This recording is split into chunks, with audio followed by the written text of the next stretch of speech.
ॐ विश्वं दर्पणदृश्यमाननगरी तुल्यन्निजान्तर्गतं पश्यन्नात्मनि मायया बहिर्भूतं यथा निद्रया यस्साक्षात् कुरुते प्रबोधसमये स्वात्मानमेवाद्वयं तस्मै श्रीगुरुमूर्तये नमः इदं श्रीदक्षिणामूर्तये बीजस्यान्तनिवाङ्कुरो जगदिदं प्राङ्निर्विकल्पं पुनः मायाकल्पितदेशकालकलना वैचित्रचित्रीकृतं मायावीव विजृम्भयत्यपि महायोगी वयस्वेच्छया तस्मै श्रीगुरुमूर्तये नमः इदं श्रीदक्षिणामूर्तये तस्मै श्रीगुरुमूर्तये नमः इदं श्रीदक्षिणामूर्तये।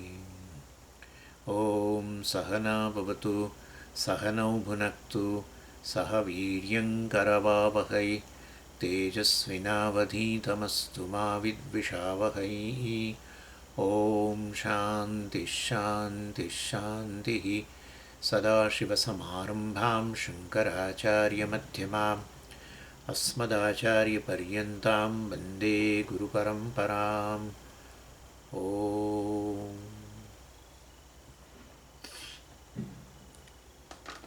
નિષ્કર્મ સિદ્ધિમાં 78મો શ્લોક બીજા અધ્યાયમાં પ્રમાણતન્નિભેશ્વસ્યાહ નોચ્છિત્તિર્મમ સંવિદઃ મત્તોન્યદ્રૂપમા ભાતિ યત્તત્ સ્યાત્ ક્ષણભંગિઃ.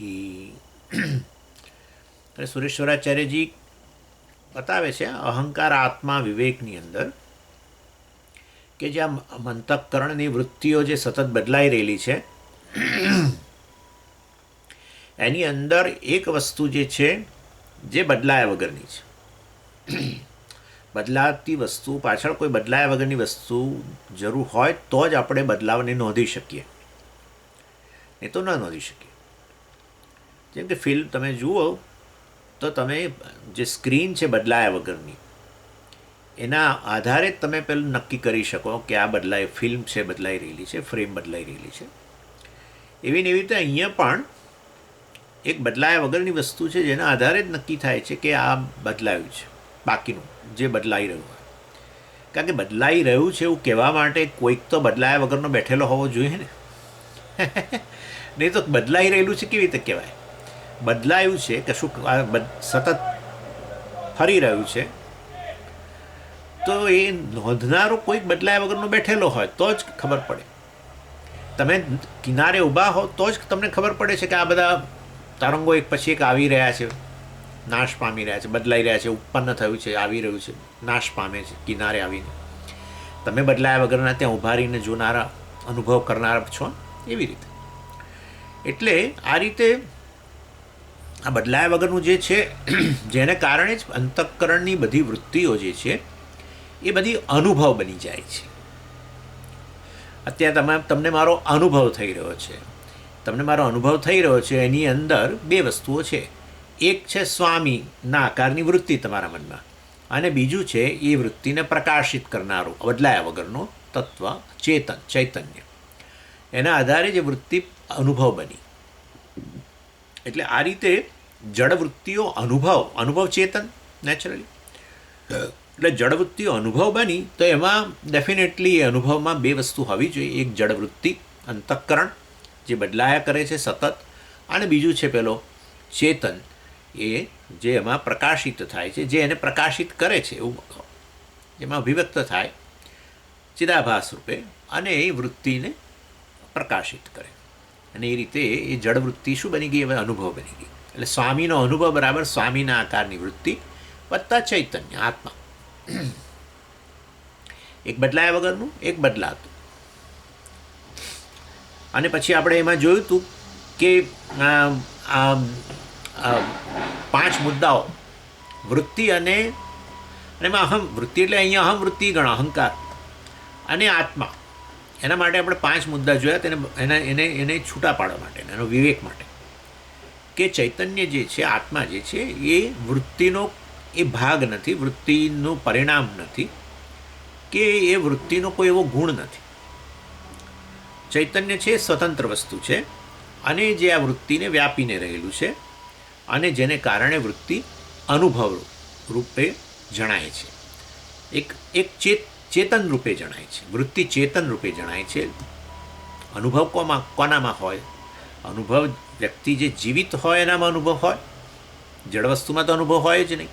એટલે અનુભવનો અર્થ કે જે હવે ચેતન બનતું બન્યું છે, જીવિત છે, જીવંત જણાય છે, એ પેલા ચૈતન્યને કારણે છે. વૃત્તિ તો જળ છે. જળ વૃત્તિ જે છે એ ચેતન કે જીવિત ન હોય. જળ છે એ જળ છે. એટલે આ રીતે આપણે આ બીજો મુદ્દો પણ આ કહી શકીએ કે ચૈતન્ય સ્વતંત્ર છે અને આ રીતે પ્રત્યેક વૃત્તિ જે છે એને એ અનુભવના રૂપમાં પરિવર્તિત કરે છે. એની અંદર ચિદાભાસ રૂપે પ્રગટ થઈને. શેમાં? વૃત્તિમાં. વૃત્તિ છે દર્પણ જેવી છે. એમાં હું ચૈતન્ય આ રીતે આભાસિત થઈને, પ્રતિબિંબિત થઈને આ રીતે પ્રત્યેક વૃત્તિનો અનુભવ એક જીવંત બનાવું છું. અને ચૈતન્ય વાસ્તવમાં આ રીતે પ્રત્યેક વૃત્તિને વ્યાપીને રહેતો હોય એટલે એ વૃત્તિની મર્યાદાથી મર્યાદિત થતો નથી. વૃત્તિ જતી રહે તો પણ છે જ, બદલાયા વગરનો છે. માટે વૃત્તિ જાય તો જાય. વૃત્તિ બે વૃત્તિઓની વચ્ચે પણ છે. એટલે એનો અર્થ એ કે વૃત્તિથી મર્યાદિત નથી. વૃત્તિ મર્યાદિત છે, અંતઃકરણ વૃત્તિ મર્યાદિત છે, પરંતુ ચૈતન્ય જે સ્વતંત્ર વસ્તુ છે એ વૃત્તિથી મર્યાદિત નથી. વૃત્તિનું એક લોકેશન છે, ચૈતન્યનું કોઈ લોકેશન જ નથી. ચૈતન્ય તો સર્વત્ર હાજર જ છે ને એ રીતે અહીંયા અંતઃકરણમાં હાજર છે અને અંતઃકરણની વૃત્તિને આ રીતે અનુભવના રૂપમાં પરિવર્તિત કરે છે. અને એ ચૈતન્ય વાસ્તવમાં સ્વતંત્ર વસ્તુ હોય તો વૃત્તિના નાશ વગેરેથી એનો નાશ થતો નથી. અને આ રીતે અનુભવો રહે કે ન રહે, અનુભવ ન થાય તો પણ હું છું, અનુભવો છે ત્યારે તો હું છું જ. નેચરલી અનુભવો વૃત્તિઓને અનુભવમાં પરિવર્તિત કરનારો જ હું છું. માટે એ તો છે ત્યારે તો હું છું જ, અને જતા રહે તો પણ હું તો છું જ. પણ એ ચૈતન્ય જે છે આ રીતે આવી રીતે એક હું ચેતન છું કે ચૈતન્ય છું એવું કહેવા માટે વૃત્તિની જરૂર છે, અહમ વૃત્તિની જરૂર છે. નહીં તો અહમ વૃત્તિ ન હોય તો તમે આ પ્રકારે કહી ન શકો. હું ચૈતન્ય છું એ પ્રકારે અનુભવ ન કરી શકો. તમે ચૈતન્ય જ છો પણ હું ચૈતન્ય છું, આ વૃત્તિઓને પ્રકાશિત કરનારો છું, સ્વયં પ્રકાશ છું હું તો, અને બધી વૃત્તિઓને પ્રકાશિત કરનારો છે, બદલાઈ રહેલી છે, એનો સાક્ષી છું વગેરે વગેરે. આવું અનુભવવા માટે અને કહેવા માટે જે પણ તમારે વૃત્તિ જોઈએ. જેમ કે માધ્યમ હોય તો આપણે પછી પેલું જાણે કે સૂર્ય છે એમ આપણને ખબર પડે. આ એક ઉદાહરણ મર્યાદા છે, પરંતુ ગણો તમે પેલું માધ્યમ કોઈ પણ જળ કે દર્પણ એ હોય તો આપણને ખબર પડે કે આ અહીંયા સૂર્ય રહેલો છે. એ ન હોય તો ખબર ન પડે, પણ એનો અર્થ એવો નથી કે સૂર્ય નથી. કારણ કે પેલો અભાવ, માધ્યમનો અભાવ એ પ્રકાશિત થઈ રહ્યો છે. અહીંયા દર્પણ નથી, ખાલી, આ તો ખાલી બકેટ છે, એમાં જળ નથી, પણ એ ખાલી બકેટ એ પ્રકાશિત થઈ રહેલી છે ને, એ જ સૂર્યપ્રકાશ છે. એટલે સૂર્ય તો છે જ, પણ પેલું પ્રતિબિંબિત થાય તો આપણે કે હો સૂર્ય છે એવું કહેવા માટે પેલું જળ વગેરે જોઈતું હતું. જળ ન હોય તો ભલે એવું ન કહીએ આપણે, એની હાજરી ખબર ન પડે, પણ હાજરી ખબર ન પડે માટે હાજર નથી એ નાશ પામી ગયો છે સૂર્ય, એવું ન હોય. સમજી ગયા? સૂર્ય નાશ નથી પામ્યો, સૂર્યની હાજરી ખબર ના પડે આપણને જળ વગેરેને કારણે. જે ખબર પડતી હતી એ ના ખબર પડે જો ન હોય તો. એટલે આ રીતે વાસ્તવમાં અભાવને પ્રકાશિત વૃત્તિઓ સર્વ અભાવ એનો થઈ જાય છે, એ પણ તમને ખબર પડે જ છે ને. એટલે એ અભાવને પ્રકાશિત કરનારો હું તો બેઠો છું, સર્વવ્યાપી હોય તો ક્યાં જવાનું? એટલે એ રીતે વાસ્તવમાં વૃત્તિના અભાવથી મારો અભાવ થતો નથી, પણ વૃત્તિનો અભાવ હોય તો હું જાણે કે હું ચૈતન્ય છું વગેરે એવો અનુભવ કરવા માટે કે એવું બોલવા માટે હું અવેલેબલ ન હોઉં, એ બરાબર છે. આ રીતે વાસ્તવમાં તમારે આ 5 મુદ્દાઓ સમજવાના છે. પ્રમાણતન નિભેશુ એટલે ઉચ્છિત શેષ. ઉચ્છિતિ એટલે વાસ્તવમાં જતા રહેવું. સત્સુ એટલે જતા રહેવું, એટલે જે જતું રહે એ આવ્યું હતું નેચરલી, બરાબર છે. જતું રહ્યું એવું કહીએ તો ડેફિનેટલી કઈ વસ્તુને તમે જતી રહેલી કહો? જે આવી હોય એ જ. એટલે આવું અવર જવર કરનારું જે છે એ શું છે? બધું વૃત્તિઓ છે. એટલે ઉચ્છિતિ એટલે આવી રીતે જવું. અને તો પછી ડેફિનેટલી આપણે ગણી શકીએ કે આ વૃત્તિઓ બધી આયારામ ગયારામ છે.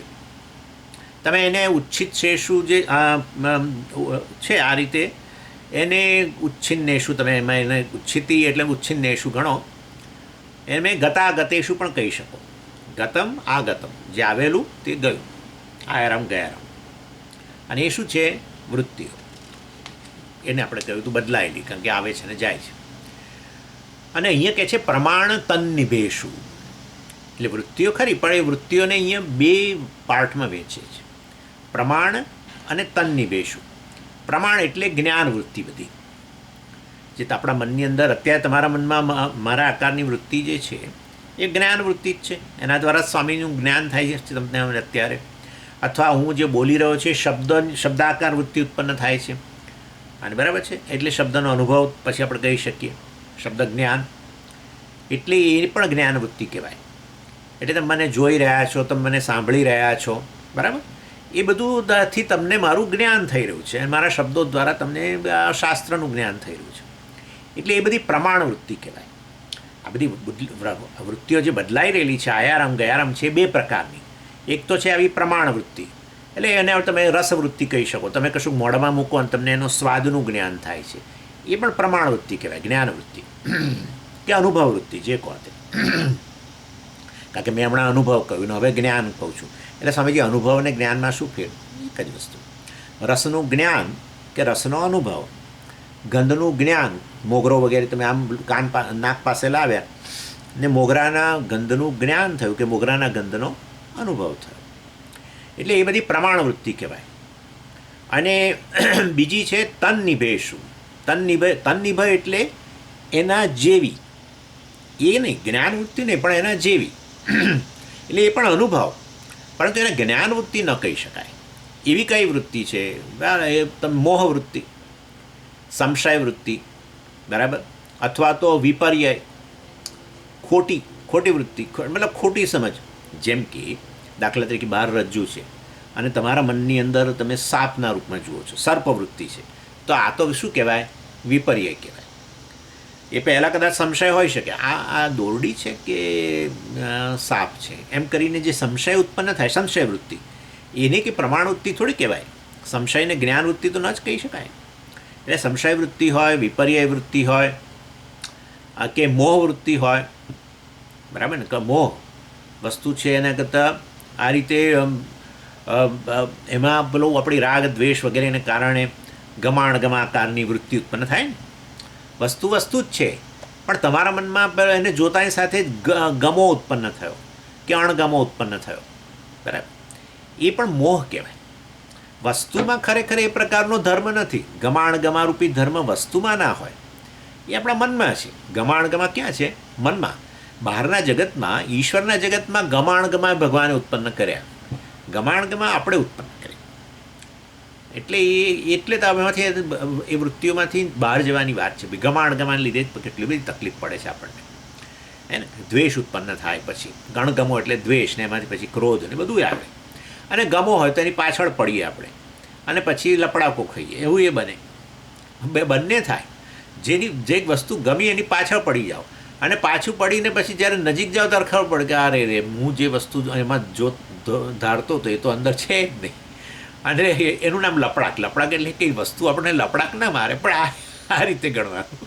હવે આ બધી મોહ વૃત્તિ કહેવાય. એને કંઈ તમે જ્ઞાન વૃત્તિ ન કહી શકો, તો મોહ છે. એટલે અહીંયા કહે છે આચાર્ય પ્રમાણ તન્નિભેશુ. પ્રમાણ વૃત્તિ પણ ઉત્પન્ન થાય છે અહીંયા, જે આ વૃત્તિઓ સતત બદલાય છે બધી મનમાં. એ વૃત્તિઓ જે આયારામ ગયારામ છે એ આ બે પ્રકારની છે. એક છે જ્ઞાન વૃત્તિ અને બીજી છે એના જેવી આ બધી મોહ ને સંશય વગેરે. અને એની ઉચ્છિતિ અસ્તિ ન, અને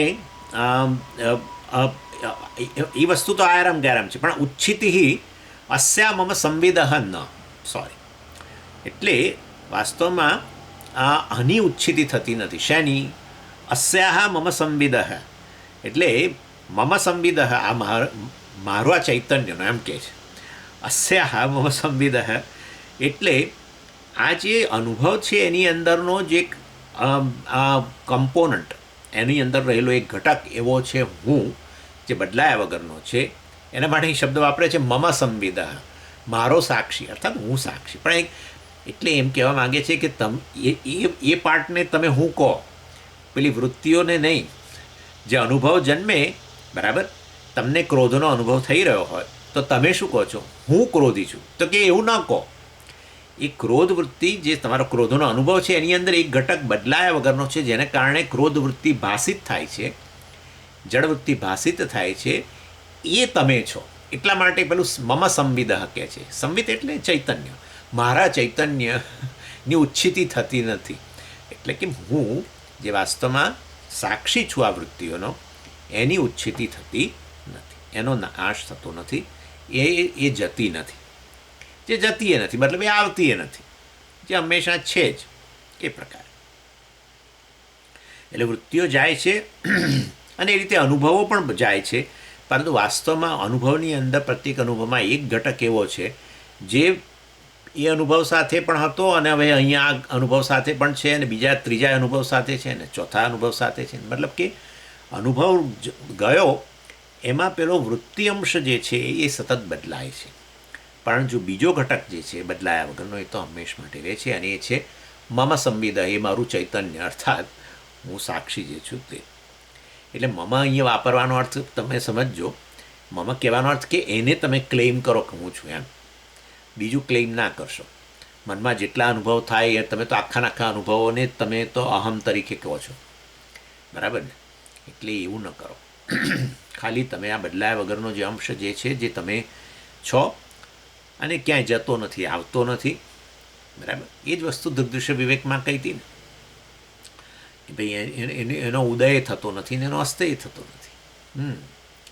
એ ચૈતન્યનો ઉદય પણ અસ્ત થતો નથી. ન ઉદેતી નાસ્તમેતી એશા સંવિત, ત્યાં સંવિત શબ્દ વાપરેલો. એશા સંવિત, આ સંવિત એવી છે, આ ચૈતન્ય એવું છે જેનો નાશ થતો નથી, કે એટલે જેની ઉત્પત્તિ પણ થતી નથી, નાશ થતો નથી, જે આવતું નથી, જતું નથી. હવે ચૈતન્ય મતલબ જો વૃત્તિ ગયા પછી જો રહેતું હોય, અને એ ચૈતન્ય હું કે સાક્ષી એ હું હોઉં, તો પછી આ બધી વૃત્તિઓને હું દૂર કરી દઉં, જેથી હવે હું સાક્ષી છું ક્લેમ કરી શકું. કારણ કે પહેલાંમાં તો મિશ્રણ હોય છે ને, અનુભવમાં મિશ્રણ છે ને, એટલે ગોટાળો થાય છે. એટલે આ બધી વૃત્તિઓને શાંત કરી દઈએ, એટલે એવો નિર્વિકલ્પ સમાધિમાં જતા રહીએ, બધી વૃત્તિઓ બધી શાંત થઈ જાય, બસ તો પછી તો હું જ રહેવાનું છું. એટલે એ રીતે પછી આપણા મનમાં ખોટો ખ્યાલ ઉત્પન્ન થાય કે બધી વૃત્તિઓને હું શાંત કરી દઉં. શક્ય નથી, પરંતુ તમને આવું લાગે કે હું આવી રીતે નિર્વિકલ્પ સમાધિમાં જતો રહું, અને પછી ત્યારે બધી વૃત્તિઓ શમી જાય, બરાબર, ત્યારે પછી હું સંવિત છું, હું ચૈતન્ય છું, સાક્ષી છું, વગેરે હું કહી શકું, એમ. સુરેશ્વરાચાર્યજી બિચારા બહુ આમ ચિંતિત થઈ ગયા કે આવું જો વિચારશે આ લોકો તો ખોટું થશે. એટલે વાસ્તવની અંદર કહે છે કે એ તમારો સ્વભાવ છે, અર્થાત હું એ ક્યાંય જતો નથી, આવતો નથી, એ તમારો સ્વભાવ જ છે, સંવિત કે ચૈતન્ય. અને એ વાસ્તવમાં એને આ રીતે અનુભવ કરવાની જરૂર નથી. પ્રત્યેક અનુભવની અંદર એ બેઠેલો જ છે. તમારે ખાલી એને જાણવાની જરૂર છે કે તમે આ બદલાયા વગરના કમ્પોનન્ટ તમે છો. આટલું પ્રત્યેક અનુભવમાં, એટલા માટે કેનોપનિષદની અંદર કહ્યું ને, પ્રતિબોધ વિદિતમ મતમ, બોધમ બોધમ પ્રતિ. પ્રત્યેક બોધ, પ્રત્યેક અનુભવ, પ્રત્યેક જ્ઞાન વૃત્તિ જે છે, પ્રત્યેક જ્ઞાન ગણો, ચાલો જ્ઞાન વૃત્તિ ગમે પણ જ્ઞાન ગણો. પ્રત્યેક જ્ઞાન જે ઉત્પન્ન થઈ રહ્યું છે, જે વૃત્તિના રૂપમાં જ હોય, એની અંદર જ્ઞાન તમે છો, વૃત્તિ નહીં. હા, સ્વામીનું જ્ઞાન, સ્વામીના શબ્દનું જ્ઞાન, વચ્ચે આ સ્વામીના આ બેઠા છે એની પાછળના પડદાનું જ્ઞાન, સ્વામી બેઠા છે એમાં એમણે આ પ્રકારનો શર્ટ પહેર્યો છે એનું જ્ઞાન, આ બધું અનેક પ્રકારના જ્ઞાન. એ જ્ઞાન જ્ઞાન જ્ઞાન અનેક, સ્વામી જ્ઞાન, સ્વામીના શબ્દ જ્ઞાન, પડદા જ્ઞાન, ફલાણા જ્ઞાન. એમાં કયો અંશ છે જે બદલાતો જ નથી? જ્ઞાન. પડદો બદલાઈ જાય છે, એટલે પડદો જતો રહ્યો ને હવે સ્વામી બદલે પછી આ સ્વામીના શબ્દ તરફ તમારું ધ્યાન ગયું, ને શબ્દ જ્ઞાન ને વગેરે વગેરે. એટલે એ વૃત્તિ અંશ છે બદલાય છે, પરંતુ એમાં જે જ્ઞાન જે છે, મતલબ જેના થકી એ વસ્તુ અનુભવ બની જાય છે, એ જ્ઞાન કે ચૈતન્ય કે સાક્ષી ચૈતન્ય, એ તમે છો. એ રીતે તમારે જાણવાનું છે, નહીં કે એમાં બધી વૃત્તિઓનો નાશ કરવાની જરૂર. પ્રત્યેક જ્ઞાન વૃત્તિમાં જ્ઞાન જે અવિરત રૂપે રહેલું જ છે, બદલાયા વગરનું, એ તમે છો. મત્તઃ અન્યત રૂપમ આભાતી, એટલે જે પણ કંઈ અનુભવ હોય એની અંદર એટલે આ પ્રત્યેક કોઈ પણ પ્રકારના અનુભવની અંદર આ જે બદલાયા વગરનો અહમ સિવાય આ જે છે એની અંદર અન્યત રૂપમ એટલે અન્ય વસ્તુ જે છે એ બદલાઈ રહેલી છે. અન્યત રૂપમ એટલે બીજી કોઈ પણ વસ્તુ. એટલે મેં હમણાં કહ્યું ને કે જેમ કે આ પેન જ્ઞાન, સ્વામી જ્ઞાન, પડદા જ્ઞાન, એમાં અન્યત રૂપમ એટલે શું? અન્ય વસ્તુ. અન્ય વસ્તુ એટલે શું? પેન, બરાબર? પેનના આકારની વૃત્તિ, સ્વામીના શબ્દ આકારની વૃત્તિ, સ્વામીના દેખાવના આકારની વૃત્તિ, પડદાના આકારની વૃત્તિ, એ બદલાય છે. એટલે અન્યત રૂપમ આભાતી એટલે વાસ્તવની અંદર બીજું રૂપ, બીજી વસ્તુઓ જે છે એ આભાતી એપિયર થાય છે, એ જણાય છે મારાથી અન્ય, જે હું તો હંમેશ માટે છું. યતત એ જે વસ્તુ જે છે જે સતત એ બદલાઈ રહેલી છે, જે અન્યત રૂપ એટલે અહીંયા અન્યત વસ્તુ, બીજી કોઈ પણ વસ્તુ જેની અંદર છે પ્રત્યેક અનુભવમાં, જેના આધારે તમે કહો છો એક અનુભવ ને બીજો અનુભવ જુદા છે, તો એ અનુભવની અંદર જરૂર બે અનુભવો જુદા જુદા છે તમારા માટે. તો એની અંદર કયો અંશ જુદો છે? ખાલી પેલી રૂપમ, પેલી વસ્તુ જેના આકારની તમારા મનમાં વૃત્તિ છે એ જુદું છે. બાકી જે પેલું ચૈતન્ય અંશ જે છે, જે જ્ઞાન અંશ કે ચૈતન્ય અંશ છે, જે સાક્ષી છે, એ તો એમ જ છે. એટલે વાસ્તવમાં અન્યત રૂપમ આભાતી એટલે એના સિવાય બીજું જે કંઈ ભાસી રહ્યું છે, મારા સિવાય જે કંઈ, એ વસ્તુ ક્ષણભંગી સ્યાત. યત્તત ક્ષણભંગી સ્યાત એ જે પણ રહેલું છે એ ક્ષણભંગી છે, એ બદલાઈ રહેલું છે. અને એ રીતે તમે જુઓ તો આ શરીર જે છે એ પણ સતત બદલાઈ રહેલું છે, બરાબર ને? શરીરનો અનુભવ છે તમને. તમે શરીરની વાત કેમ એકદમ કાઢી? હમણાં તમે અનુભવોની વાત કરી, પણ શરીર તમે કહો છો શરીર, બરાબર? તમારું શરીર તો જરૂર તમારા શરીર તમે છે એમ કહો ક્યારે કહો? જ્યારે તમારા શરીરનો તમને અનુભવ છે. તો શરીરનો અનુભવ ના હોય તો તમે કેવી રીતે કહેવાના છો શરીર છે?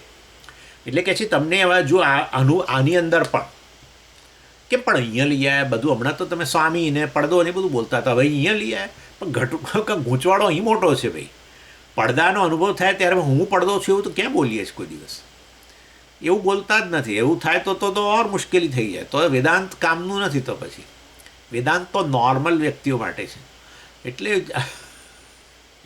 પડદાને જોઈને હું પડદો કહેનારા ને સ્વામીને જોઈને હું સ્વામી કહેનારા, સ્વામીના ચશ્મા તરફ ધ્યાન જાય પછી હું ચશ્મા છું એવું કહેનારા, આવું જો થાય તો બહુ અતિશય મુશ્કેલી છે.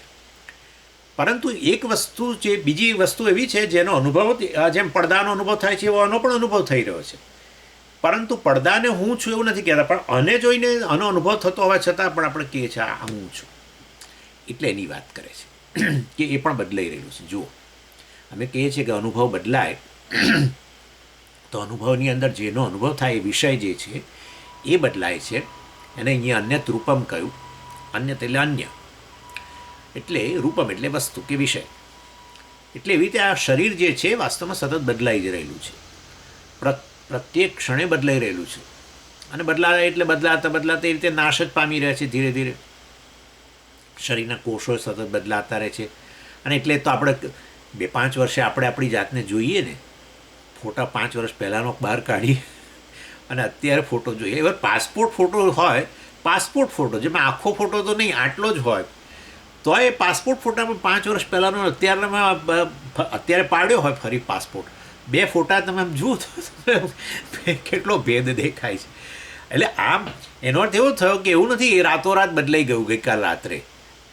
5 વર્ષમાં સતત બદલાઈ જ રહેલું હતું, પણ ખબર ન પડે કારણ કે બહુ સૂક્ષ્મ ચેન્જ આવે છે એની અંદર, પરંતુ બદલાય તો છે જ.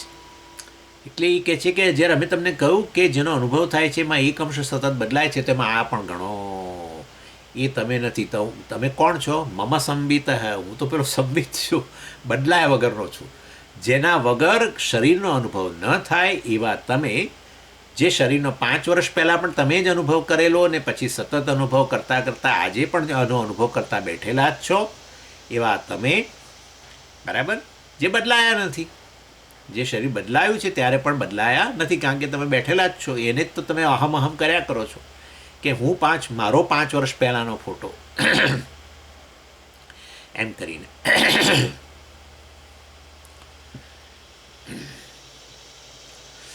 એટલે એ રીતે વાસ્તવની અંદર નક્કી થઈ જાય છે કે હું કેવો છું, બદલાયા વગરનો અંશ છું.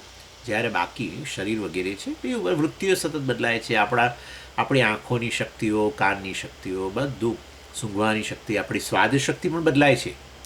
એટલે આપણને 5 વર્ષ પહેલાં જે વસ્તુમાં સ્વાદ આવતો હતો એમાં અત્યારે ન આવે એવું બને. એટલે હવે એક સ્વામીને પાપડીનું શાક બહુ ભાવતું અને ભરૂચની અંદર રહેતા હતા. ભરૂચમાં એમનો નદી કિનારે, નર્મદા કિનારે આશ્રમ હતો. અને એ પછી પાછા એ હરિદ્વાર જતા રહ્યા. હરિદ્વારમાં પણ એમની જગ્યા હશે એટલે ત્યાં જ ગયા અને પછી ત્યાં જ રહ્યા. કોઈ કારણસર એમને રહેવું જ પડ્યું હરિદ્વાર. અને પછી પાછા 5 વર્ષ 6 વર્ષે આવ્યા અહીંયા.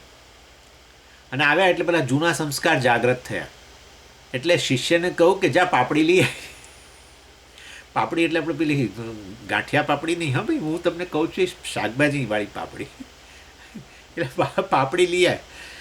અરે પછી લઈ આવ્યા, પેલો શિષ્ય લાવ્યો ને પછી પોતે જ બનાવ્યું, કારણ કે પોતાના સ્વાદનું જ પોતાને ભાવે.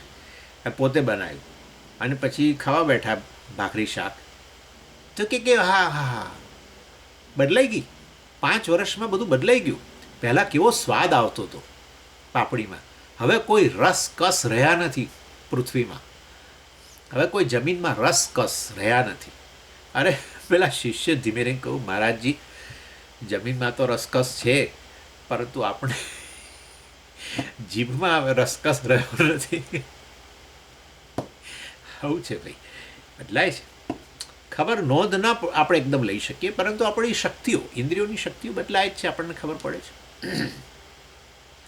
થોડા લાંબા સમય ખબર પડે, સૂક્ષ્મ નોંધ ન લઈ શકીએ ચેન્જ એની. એટલે ચાલો, એટલે આ રીતે વાસ્તવની અંદર પણ એ નોંધ, આ બધું બદલાઈ રહેલું હોય ત્યારે એનો પેલો અનુભવ કરનારો, જેના વગર અનુભવ શક્ય ને બને એવા ચેતનને તો બદલાયા વગર છે. એ રીતે એમ કે તમે એને ક્લેમ કરો, એમ કે છે. ક્ષણભંગી છે બાકી બધું. યત્તત ક્ષણભંગી સ્યાત, અન્યત રૂપમ ક્ષણભંગી સ્યાત. બીજું એના સિવાય જે રૂપ છે, વસ્તુ જે છે પ્રત્યેક અનુભવની અંદર, જેને કારણે અનુભવો સતત બદલાય છે, એમાં પેલો બદલાતો અંશ તો આ બધું છે. શરીર, મન, બુદ્ધિ, ઇન્દ્રિયો, ભૂખ, તરસ, ફલાણું ઢીકણું, ઇન્દ્રિયો અને આ બાહ્ય જગત જેનો તમે અનુભવ કરો છો, બધું બદલાય છે. એટલે તમે અહમને લો અને અહમમાંથી આ જે બદલાતો અંશ છે એને દૂર કરો, બસ. એટલે એમાં જગતને તો કોઈ પ્રશ્ન જ નથી. અહમમાં આપણે જગતને તો ઉમેરતા જ નથી નેચરલી, પણ અહમમાં આને ઉમેરી દઈએ છીએ. આ જગત જ છે, આ જગત જ છે ને. જે જગતમાં છે એ અહીંયા છે ને અહીંયા છે એ જગતમાં છે. ક્યાં ફેર છે ભાઈ? અહીંયા 5 મહાભૂતો, સૂક્ષ્મ મહાભૂતો બેઠેલા છે અને અહીંયા 5 સ્થૂળ મહાભૂતો બેઠેલા. જગતમાં એવું જ છે. શું સૂક્ષ્મ અને સ્થૂળ જગત જુઓ તો એની અંદર સૂક્ષ્મ તો હોય જ. સૂક્ષ્મ તો એનો આધાર છે. એટલે સૂક્ષ્મ જગત છે જ, સૂક્ષ્મ મહાભૂતો અને સ્થૂળ મહાભૂતો, જેનો તમે આ જગતનો અનુભવ કરો છો એ જ અહીંયા છે. તો પછી અને જગત કોને? ના, આ હું છું. એટલે કે છે કે ભાઈ એ જે ત્યાં છે, જે બદલાઈ રહેલું છે એવું જ અહીંયા છે, બધું બદલાઈ જ રહેલું છે. અને માટે અહમ લો, અહમને લઈને એમાંથી આ બદલાતો અંશ છે કે જે અનુભવનો વિષય છે ને બાદ કરો અહમમાંથી. આ જે બદલાયા વગરનો છે, જેના થકી બધા અનુભવ થાય છે આ શરીર, મન, બુદ્ધિના, જે બદલાયા વગરનો છું એ મારો સાચો અંશ છે. એવું ચૈતન્ય સાક્ષી, એવું સાચો અંશ છે. આવો મેસેજ અહીંયા આમ કરીને અહંકાર આત્મા વિવેક કર્યો. પણ એમાં અહંકાર ક્યાં આવ્યો? જો શરીર, મન, બુદ્ધિને અહમ કહ્યું ને આપણે, બરાબર, એમનામાં અહંકાર. That's it. શરીર, મન, બુદ્ધિને અહમ કેવું, અહમ વૃત્તિ, સમજી? મેં તો અહમ વૃત્તિનો અહંકાર કહેતા. હા બરાબર, પણ અહમ વૃત્તિનો વિષય શું? સમજી? તમે તો આપ ક્યારેક અંતઃકરણ કહો છો, ક્યારેક તમે ઇન્દ્રિયો કહો છો, ક્યારેક જે બધું ગણી શકો. હા, જે અહંકારની વ્યાખ્યા આપણે સહેજ આમ તેમ કરી, પણ અહમ વૃત્તિ તો છે જ ને. આમાં અહમપણું છે ને. આમાં આંખમાં છે અહમપણું, છે ને. બધામાં છે. ભૂખ તરસમાં છે ને. હું ભૂખ્યો કહું છું, બસ. તો કે એને નામ અહંકાર.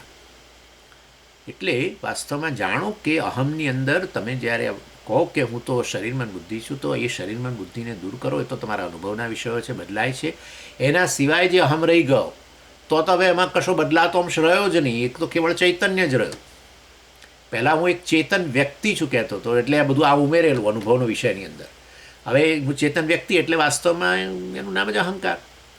એને એમાંથી આ અંશ દૂર કરો, જે બદલાતો અંશ છે એ દૂર કરો, તો ખબર પડે કે તમે તો કેવળ બદલાયા વગરના ચૈતન્ય છો, સાક્ષી છો. શેના? અહંકારના. એ અહમવૃત્તિ જે છે એના સાક્ષી છો.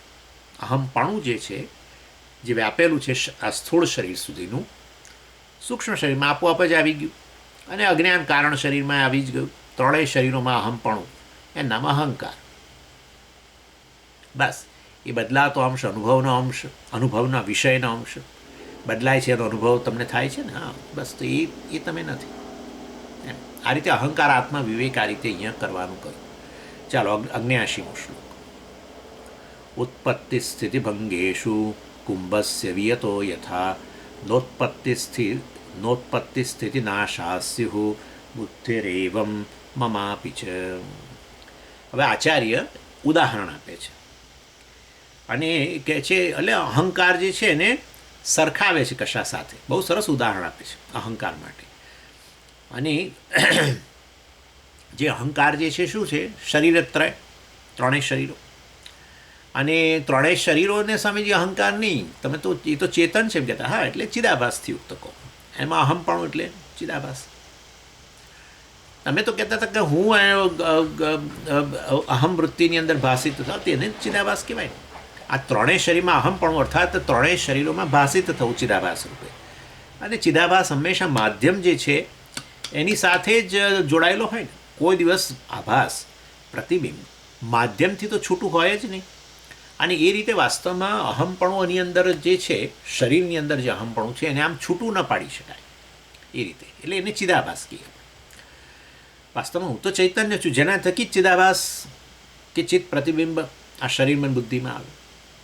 એટલે એનીવે, એટલે આ રીતે વાસ્તવની અંદર આ અહીંયા અહંકારને આ ત્રણેય શરીરો સાથે સરખાવે છે, જે ચિદાભાસથી યુક્ત છે. અને એને કારણે ત્રણેય શરીરો ચેતન બનતા બનેલા છે, જેને કારણે જ આપણે અહંકારને વિશ્વ તેજસ પ્રાજ્ઞના રૂપમાં કહીએ છીએ. એને સરખાવે છે શેની સાથે? ઘડા સાથે. ઘડો એટલે અહંકાર, ઘડો એટલે અહંકાર બરાબર ત્રણ શરીરો ચિદાભાસ સહિત. અર્થાત ઘડો એટલે ત્રણ શરીરો ચિદાભાસ સહિત બરાબર વિશ્વ તેજસ પ્રાજ્ઞ, એમ એ રીતે. અને કહે છે કે એ જે છે અહંકાર જે છે એ સતત બિચારો બરાબર બદલાતો રહે છે. વેર એન્ડ ટેર બધું ચાલે છે ને અંદર. એટલે અહંકાર જે છે સતત આ રીતે બદલાય છે. કારણ સ્વાભાવિક છે, બાલ્યાવસ્થામાં તમે અહમપણું તો હતું જે શરીર, બાળકનું શરીર હતું આપણું, બરાબર. અને બાળકનું મન અને બાળકની ઇન્દ્રિયો જે પણ એ ત્રણ શરીરો તો એમાં અહમપણું હતું. તે તો હવે રહ્યું જ નહીં, બદલાઈ જ ગયું બધું. હવે અત્યારે આ જે છે એ પણ હજુ બદલાશે. આપણે વૃદ્ધ હોઈએ તો પછી હજુ વયોવૃદ્ધ થઈશું, પ્રૌઢ હોઈએ તો વૃદ્ધ, વૃદ્ધ હોઈએ તો વયોવૃદ્ધ, એમ. એટલે સતત બદલાવ, સતત નાશ તરફ, જર્જરતા, જે કેવો બદલાવ. બીજું ન ગમે તમને તો બદલાવ, સતત બદલાય છે અહંકાર તો. કારણ કે આ શરીરો બદલાય છે. એટલે શરીરમાં અહમપણું જે ચિદાભાસ તરીકે કહેવાય એ પણ બદલાય છે. ચિદાભાસને જ અહંકાર કહી શકો તમે. ચિદાભાસને કારણે જ અહમવૃત્તિ ઉત્પન્ન થાય, અને અહમવૃત્તિ પછી આ ત્રણેય શરીરોમાં વ્યાપેલી જ હોય. એટલે સુરેશ્વરાચાર્યજી આ રીતે કહે છે કે આ અહંકાર છે એ ઘડો છે, અને એ અહંકાર એ ઘડાની અંદરનું અવકાશ છે એ તો બદલાયા વગરનું છે. કારણ ઘડાની ઉત્પત્તિ પહેલાં હતું, અને ઘડો ઉત્પત્તિ થઈ, જ્યાં ઉત્પત્તિ થઈ ત્યાં જ હતું અવકાશ, તો ઓલરેડી હાજર જ હતું. અને ઘડાની ઉત્પત્તિ પછી પણ અવકાશ તો રહ્યું જ, ખાલી ઘડો બદલાતો જાય છે. ઘડાના બદલાવ સાથે, ઘડાની જર્જરિત અવસ્થા સાથે એમાં રહેલા અવકાશની જર્જરિત અવસ્થા આવતી નથી. બસ એમ કહે છે.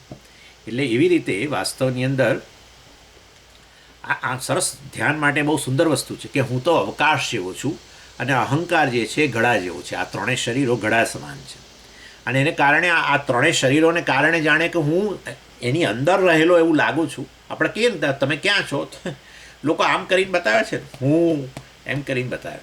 જ્યારે પોતાની વાત કરવી ને તો એમ કે અહીંયા હાથ મૂકે, એનો અર્થ કે અહીંયા અહમ અંદર બેઠો છે. બરાબર છે, અહમની અભિવ્યક્તિ ત્યાં જ છે. અહમની અભિવ્યક્તિ સમજો, અહમ અંદર રહેલો નથી.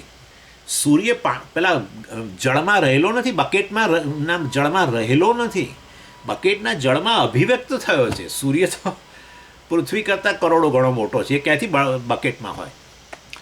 એટલે એવી રીતે હું સર્વવ્યાપી ચૈતન્ય ખાલી અંતઃકરણમાં અભિવ્યક્ત થયું છે. અંતઃકરણ જળ જેવું છે, એટલે એમાં અભિવ્યક્ત થયું છે. એટલે એ રીતે આપણે બતાવીએ અહમપણું અહીંયા અભિવ્યક્ત થયું ને, એને પછી તો ન ખબર હોય કે હું તો સૂર્ય જેવો છું, એટલે વાસ્તવમાં પછી જે અહીંયા આપણે આ ત્રણેય શરીરો જેટલો માનીએ. એનીવે, જેવી રીતે કોઈ વ્યક્તિ આકાશને કેવળ એક ઘટાકાશ જેટલું માની લે, એના જેવી વાત છે. ઘટાકાશ, આકાશ કેટલું છે? તો કે જુઓ ને ઘડામાં રહેલું ને એટલું જ છે. અરે ભાઈ, આ ઘડો આવ્યો એ પહેલાં જ અવકાશ તો હતું. એ તો ઘડાની દિવાલોને કારણે અંદર અવકાશ તમને મર્યાદિત જણાય છે, પણ ખરેખર નથી તમે. કારણ કે ઘડાની બહાર પણ છે અવકાશ, ઘડાની દિવાલમાં અવકાશ છે. અણુઓ વચ્ચે, પરમાણુ જે પણ તેના કણો વચ્ચે જે છે જ સ્પેસ તો છે જ. બરાબર, એવું તો નથી કે ભાઈ ઘડાની દિવાલમાં નથી સ્વામીજી, એને ઘડાની અંદર છે ને ઘડાની બહાર છે. આમ કરીને ઘડાની દિવાલોએ અવકાશમાં ભાગલા પાડી દીધા છે, ભાગ પાડી દીધો, નાનું અને મોટું એમ કરીને. પડે જ નહીં ભાઈ, અવકાશમાં ભાગ પડે જ નહીં. હું તો ઈચ્છું છું પડે, કારણ કે મને અત્યારે હું આ જે રૂમમાં છું એ મને નાનો પડે છે. અંદર દિવાલો વચ્ચેનો અવકાશ મને નાનું પડે છે. દિવાલો નાની થોડી પડે કોઈને. જ્યારે સમજીએ આ ઘર નાનું છે, ઘર નાનું છે એટલે ઘરમાં રહેલો અવકાશ તમને ઓછું મર્યાદિત લાગે છે, દિવાલો નહીં ભાઈ. હા સમજી, 2 જ રૂમ છે. બાય ધ વે, ઇંગ્લિશમાં રૂમનો અર્થ સ્પેસ થાય છે. એટલે તમે રૂમની દિવાલો માટે તમને કમ્પ્લેન નથી ભાઈ. 2 રૂમ જ છે સ્વામીજી, એક રૂમ રસોડું મકાન મળ્યું મને તો. એટલે ત્યારે તમે એમ કહો છો નાનું છે, ત્યારે દિવાલોની તરફ તમારો ઈશારો નથી. તમારો ઈશારો અંદર રહેલા અવકાશ જેનો તમે ઉપયોગ કરો છો એનું છે. અને એ રીતે વાસ્તવની અંદર તમે આકાશનો નિર્દેશ કરો છો. તો જો આકાશમાં ભાગલા પડી શકતો હોય તો બહાર બહુ બધું આકાશ છે. એક મોટી છરીને લઈને જવું, મને આમે ના ઓછું પડે છે અવકાશ અહીંયા, બરાબર. મોટી છરી લઈને જવું બહાર તો ખુલ્લામાં જ જવું, જેથી કોઈનું અવકાશ ચોરી લેવાની ચિંતા નહીં. ખુલ્લામાં જવું, જેમ આપણે બોપલની બહાર નીકળી જઈએ, પેલું શું કહે છે થેલા, અરે સેલા કે કોણ, એ બાજુ નીકળી ગયા બહાર, અને પછી ખુલ્લું આકાશ, શેલા કદાચ જે હોય, સાણંદ બાજુ ખુલ્લા આકાશ. પછી ત્યાં છરી લઈ જઈ અને જેમ પેલા આઈસ્ક્રીમના ચોસલા પાડી તે ચોસલો પાડી જેટલું જોઈતું હોય એટલું લાવી અને અહીંયા આપણા 2 રૂમ હતા એની સાથે એને જોડી દઈએ, એટલે અંદર પેલો રૂમ જે નાનો લાગતો હતો એ સીધો અથવા એક બીજો રૂમ, 2 દિવાલ બનાવી દઈએ. આટલું બધું અવકાશ મફત મળે છે, 2 દિવાલ જેટલો ખર્ચો કરી દઈએ. એમાં શું હવે કરી દઈએ, અવકાશમાં ભાગ ન પડે. છતાંય તમે કહો છો કે અવકાશ ઘડા જેટલું છે, એ તમારી ભૂલ જ છે. એવી રીતે હું ચેતન છું, પણ હું આટલો જ છું. આ બહાર એ તમે કહો તો કહો, પણ એને હું ઈશ્વર કહીશ. સમષ્ટિ ઈશ્વર વિરાટ, આ સમગ્ર જગતમાં વ્યાપેલો, અને હું આટલો એમ કરીને તમે જે ભાગ પાડ્યા એ શાને કારણે ભાગ પાડ્યા? ઘડાને કારણે. આ ઘડા 3 ઘડાઓને કારણે ભાગ પાડ્યા. એટલે આવું મેડિટેશન કરો કે તમે તો અવકાશ છો, અને વાસ્તવમાં ઘડાની દિવાલોથી તમે મર્યાદિત ન થાવ. અને ખરેખર તો આ ઘડા, જેમ ઘડા આખો ઘડો જ અવકાશમાં છે. ઘડો અવકાશમાં ભાગ શું પાડતો હતો? ઘડો પૂરેપૂરો અવકાશમાં છે. એવી રીતે આ 3 શરીરો ચૈતન્યમાં છે. ચૈતન્ય થકી જેનો અનુભવ થાય છે એવો હું ચૈતન્ય ભલે આ શરીરમાં અભિવ્યક્ત થયો, જેમ પેલું અવકાશ 3 આ અવકાશ ઘડાની અંદર જણાય અભિવ્યક્ત થયું. સર્વવ્યાપી અવકાશ ઘણો, આવી રીતે ઘણો સર્વવ્યાપી અવકાશ ઘડાની દિવાલો દ્વારા જાણે કે ઘડાની અંદર અભિવ્યક્ત થયું. ઘડાની જેટલું જણાયું, ઘટ અવચ્છિન્ન આકાશ, પરંતુ વાસ્તવની અંદર અમર્યાદિત છે. એવો ને એવો હું તો સર્વવ્યાપી ચૈતન્ય છું. ખરેખર હું ઘડામાં અવકાશ ઘડામાં રહેલું નથી, ઘડો અવકાશમાં છે, એવી ને એવી રીતે હું શરીરમાં રહેલો નથી. હું શરીરમાં રહેલો એનું નામ જ અહંકાર છે. શરીરમાં રહેલો, શરીર જેટલો. વાસ્તવની અંદર હું સર્વવ્યાપી ચૈતન્ય છે. શરીરો, ત્રણેય શરીરો, ખાલી આ ત્રણ શરીરો નહીં, પેલા ત્રણ શરીરો, બધાય શરીરો એકમાત્ર શરીરો સહિતનું અવકાશ. હા જુઓ, શરીરો સહિતનું અવકાશ મારામાં છે, જેનો મારા થકી અનુભવ થાય છે. એ સતત બદલાય છે. હું બદલાયા વગરનો સર્વવ્યાપી કૂટસ્થ, બદલાયા વગરનો ચૈતન્ય છું. આ રીતે વાસ્તવમાં જો તમે વિચારશો તો પછી જન્મ મૃત્યુ વગેરે આવશે નહીં. બરાબર ને? જન્મ મૃત્યુ છે જ નહીં, પણ હવે તમે બહુ સ્પષ્ટ થઈ ગયા, તમે ભયમાંથી મુક્ત બની ગયા. અભયમ પ્રતિષ્ઠામ વિંદતે. જન્મ મૃત્યુ શાના છે? પેલી બદલાતી વસ્તુના, ઘડાના છે. હા, ઘડાના છે, શરીરના છે. આ રીતે વાસ્તવમાં સમજી શકાય. એટલે ભર્તૃહરિએ એટલે કહ્યું વાસ્તવમાં કે આ જેમ ઘડા માટે હજુ થોડું સહેજ આગળ જઈ શકાય. ઘડા માટે શું કહેવાય કે ભાઈ ઘડો બનાવનાર તો છે જ ને સ્વામીજી, પછી અવકાશની વાત કરો. પહેલાં ઘડો તો બનાવ્યો ને કોઈ, કે ત્યારે પછી આવું બધું ગૂંચવાડા ઉત્પન્ન થયા ને. એવી રીતે આ ઘડો કોણે બનાવ્યો? ઈશ્વરે બનાવ્યો. કોણ? બરાબર, ઈશ્વરે આ ઘડો બનાવ્યો. અને પછી વાસ્તવની અંદર જાણે કે અજ્ઞાનને કારણે હું પણ વાસ્તવમાં ઈશ્વર જ છું, સર્વવ્યાપી ચૈતન્ય બ્રહ્મ જ છું, પરંતુ આ ઉપાધિ, અજ્ઞાન ઉપાધિ, કારણ શરીરને લીધે બસ જ્યાં અભિવ્યક્ત થયો એને જ અહમ કહેવા લાગ્યો, એટલો જ કહેવા લાગ્યો. એના બધા ગુણધર્મો મારા ગુણધર્મો કહેવા લાગ્યો. બન્યો નહીં, એવો બનવું તો નહીં જ. ઘડા જેટલો અવકાશ જણાય ત્યારે ખરેખર અવકાશની અંદર એવો મર્યાદિતપણાનો ગુણ આવ્યો જ નથી. પણ તમારી મતિમાં એ વસ્તુ છે કે અવકાશ મર્યાદિત થઈ ગયું. ખરેખર અવકાશ મર્યાદિત થયું જ નથી, ખાલી તમારી દ્રષ્ટિમાં ગૂંચવાડો છે, બસ એટલું જ છે. એટલે એવી ને એવી રીતે અહીંયા પણ એ પ્રકારે છે. ઈશ્વરે જાણે ઘડો બનાવ્યો, પરંતુ ઈશ્વરને તો પછી કોઈ ઘડો બનાવીને એ તો છૂટો થઈ ગયો. એ તો માયા ઉપાધિ છે, માટે મુક્ત જ રહે છે. પણ અવિદ્યા ઉપાધિ, કારણ શરીરને લીધે હું પછી આ જે ઘડો બન્યો એના જેટલો પોતાને માનવા લાગ્યો.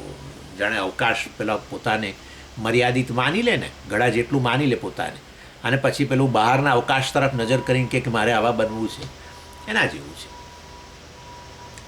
ચાલો, આવું કોણ કહે છે કે આવું ઘડો બનાવ્યો ઈશ્વરે ને આવું બધું? ભર્તૃહરિ મહારાજે વૈરાગ્ય શતકમાં કહ્યું. એ શ્લોક શોધી કાઢજો. એટલે કેમ તમે અમને કહો છો કે વૈરાગ્ય શતકમ ભણી ગયા ને આપણે, એટલે પછી કહેવું તો પડે ને એ રીતે.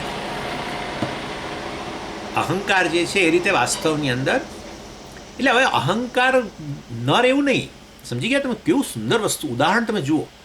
સ્વામીજી, અમે જાણ્યું કે આ બધું સર્વવ્યાપી આકાશ એક જ આકાશ છે, આખો ઘડો એમાં જ રહેલો છે, માટે હવે ઘટાકાશ અમને દેખાતું જ બંધ થઈ ગયું, અને હવે ઘટાકાશનો અનુભવ જ નથી.